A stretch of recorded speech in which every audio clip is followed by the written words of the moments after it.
I guess just the basics, because most of us, myself included, are never taught a thing about money.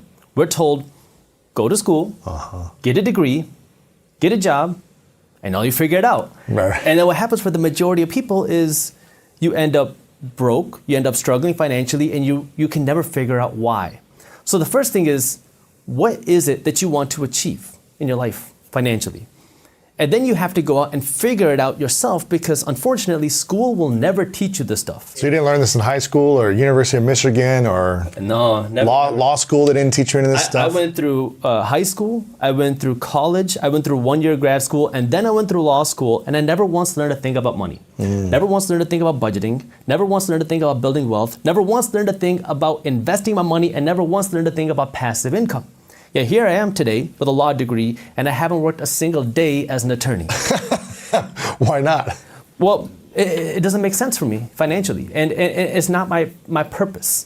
So, I grew up in a traditional Indian house. Right. Doctor, lawyer? Well, for me, I had two options: doctor or failure.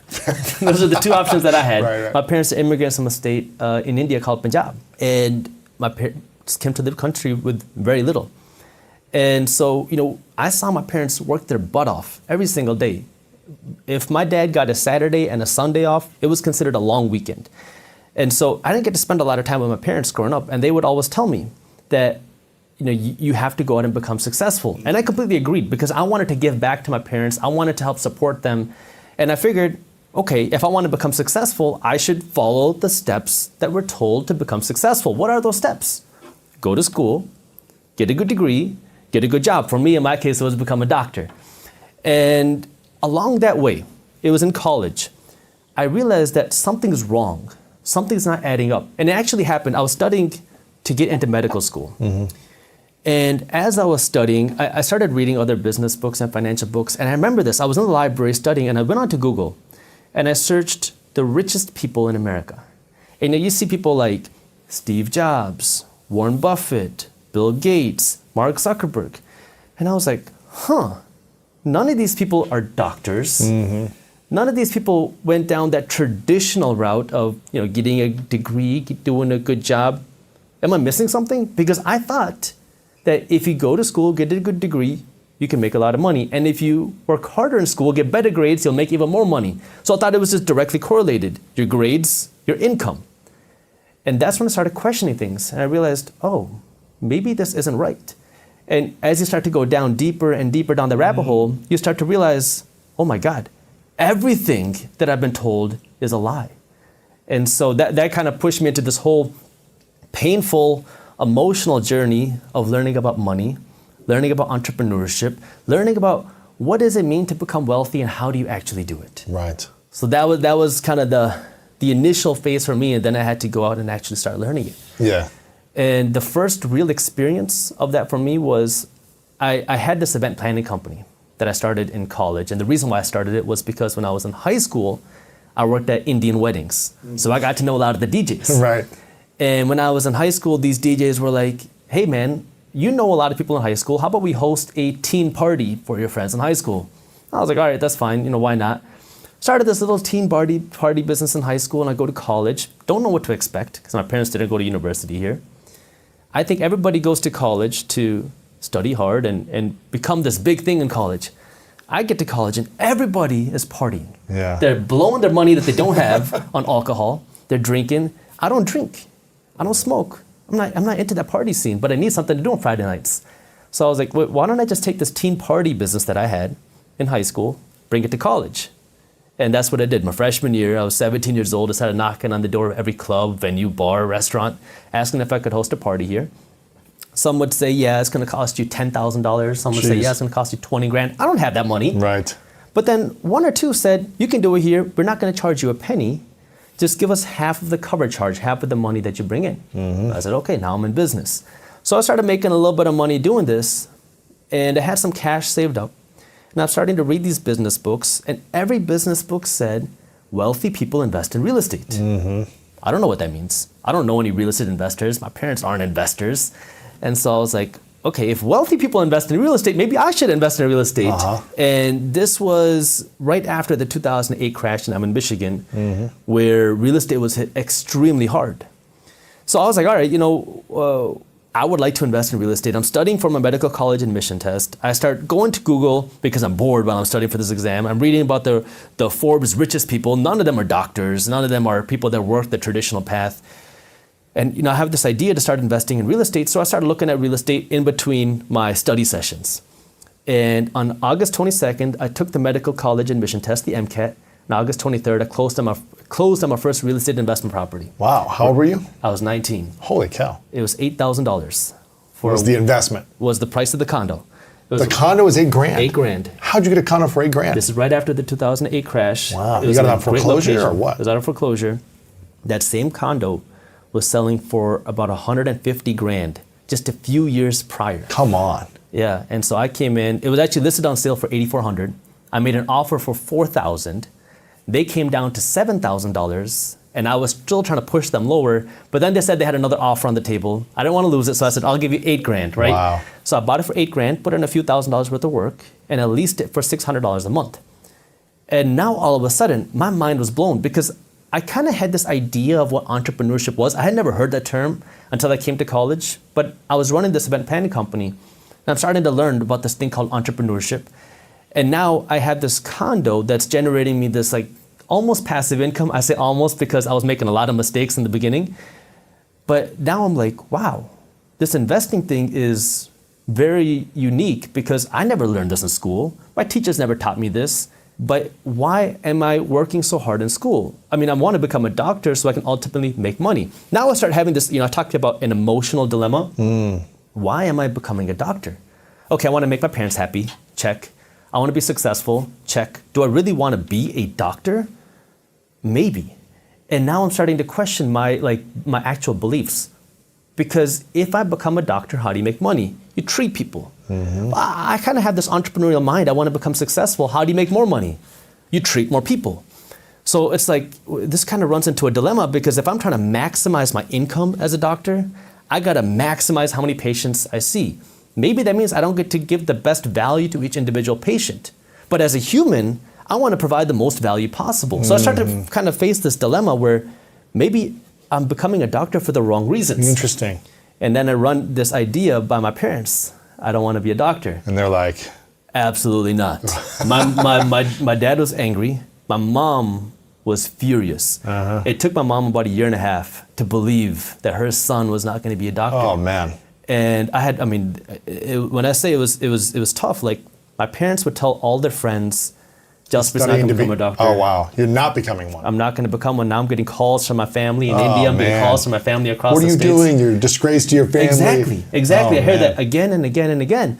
If you're enjoying this video and want to take your investing to the next level, I want to remind you that I put together a free investing masterclass where I walk you through how you can get started as an investor and find hidden investment opportunities before everybody else. It's a completely free masterclass, and when you register, you'll also get access to Market Briefs, which is my newsletter for investors, completely free, complimentary as a bonus. So if you want to get the investing masterclass and Market Briefs all for free, all you have to do is click the link down in the description below to get it.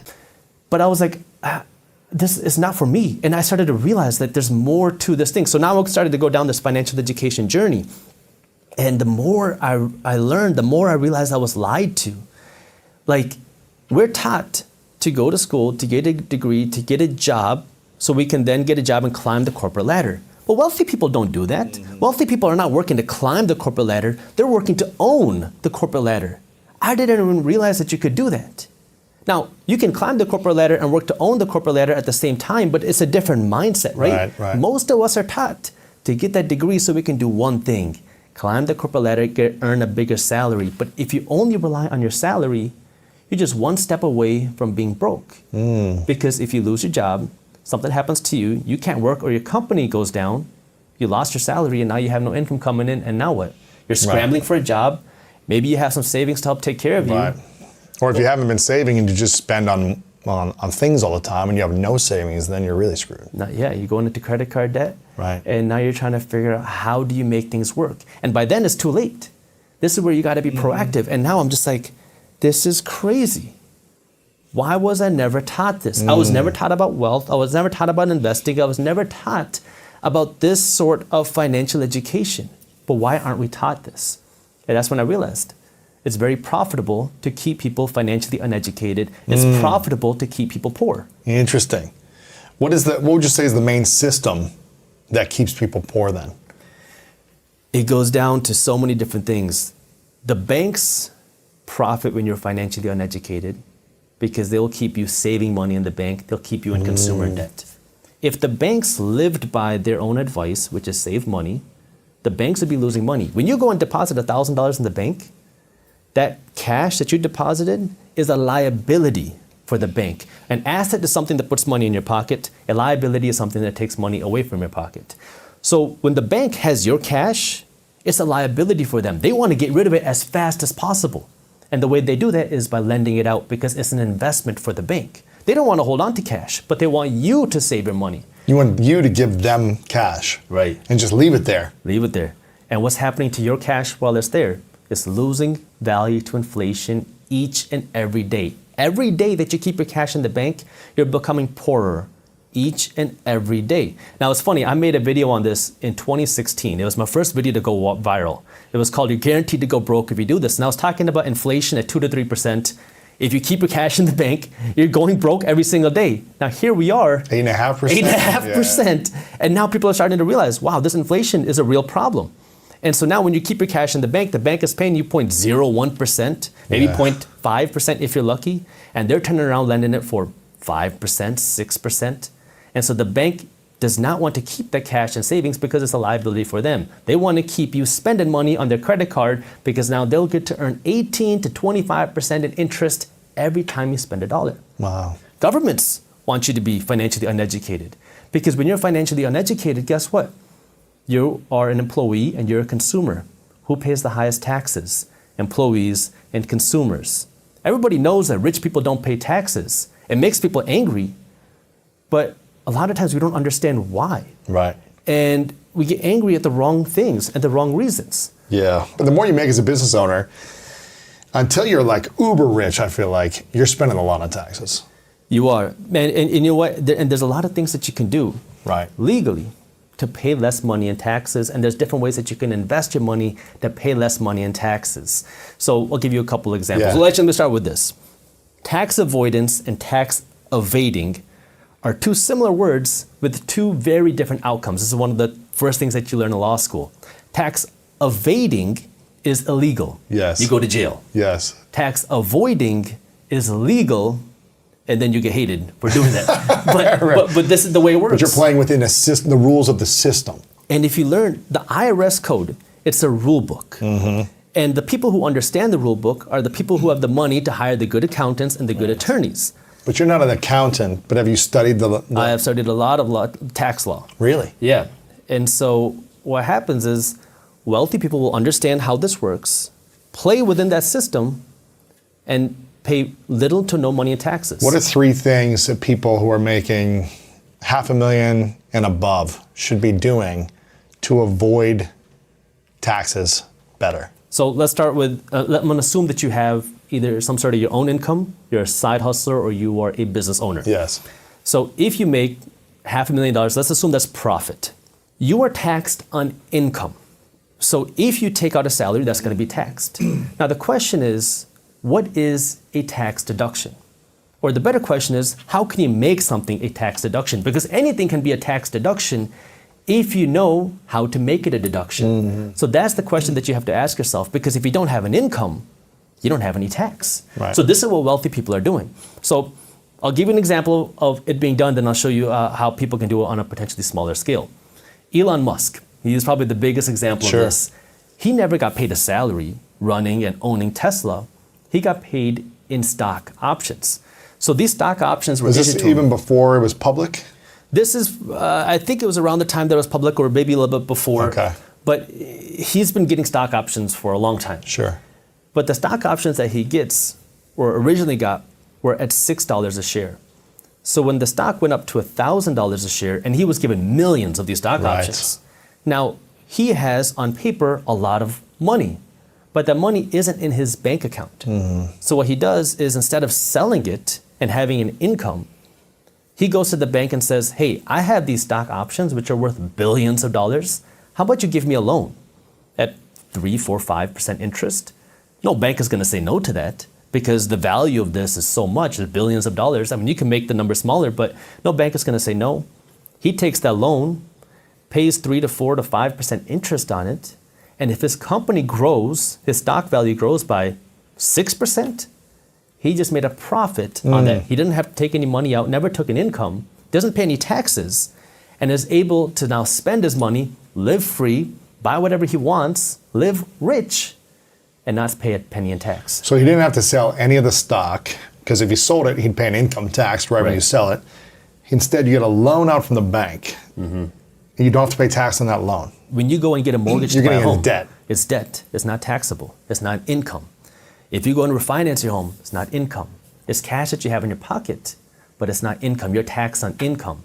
So now your job now as a business owner is strategically, how do you not have an income? Now you might say, well, I need money to spend. Sure, of course you do.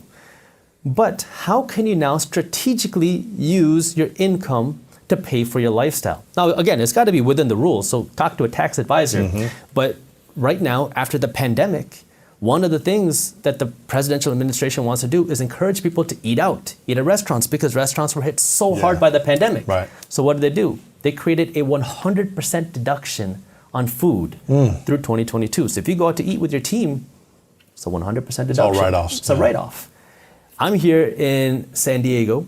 Well, we're in LA right now, but I'm here on a 2-month business trip to San Diego with my business partner. I have to rent a car. I actually got a Ford Mustang because I always wanted a Ford Mustang when I was a kid. That was like my dream car. So I got one here with a convertible. Nice. And we have to go to business meetings. We have to go out and explore San Diego, do these things. My business partner is my wife. We're staying in an Airbnb in beautiful San Diego. Guess what? These things are tax deductions against my business. I'm here working. When you're an entrepreneur, everything is work. Yeah. Now the question is, how do you spend your money in a way that is going to give you a tax write-off? But you have to be smart here, because you don't want to just blow $500,000 so you don't have to pay 150 grand in taxes, right? Like my accountant called me up last year and said, Jaspreet, you need to go out and buy a G-Wagon. I said, what? I don't want to buy a G-Wagon. Why? He said, well, there's this tax deduction going on saying if you go out and buy a heavy car, it's still going on right now. If you go out and buy a heavy car, you can deduct up to 100% of that value of that vehicle right now. Really? And because you're an influencer, you can potentially claim that as an influencer, you need a G-Wagon to help you support your lifestyle. The tax code allows this.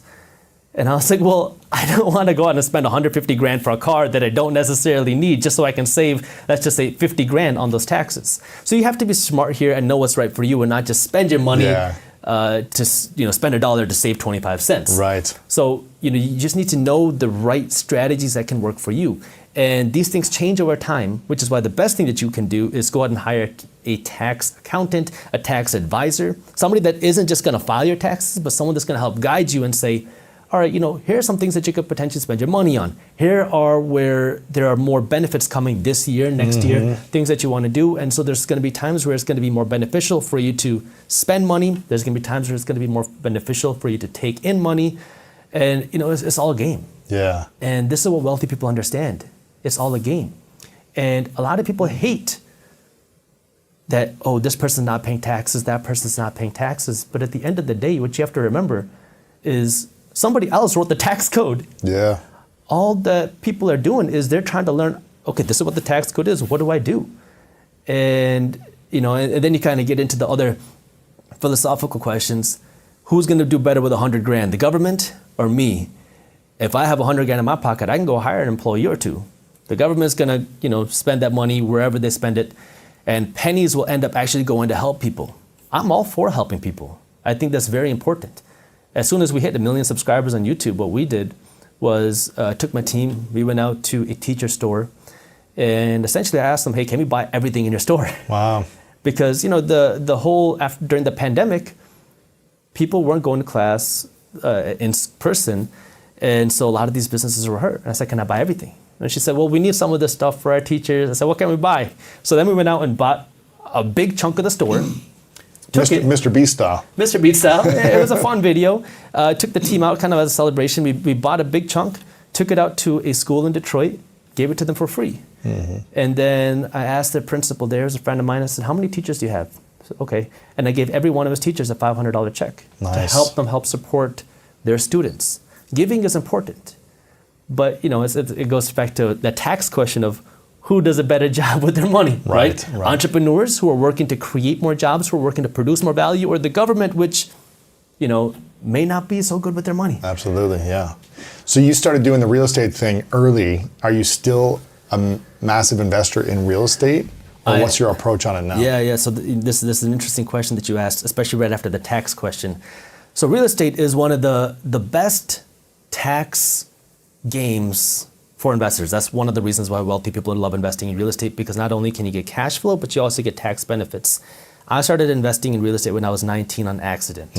I went through a lot of pain. I remember when I told my dad first, hey dad, I want to go invest in real estate. He was like, you're stupid, go study, go become a doctor. So I started investing in real estate then, and I continued to buy homes. And I remember, this is right after the 2008 crash. I was buying homes for like 30 grand in good areas.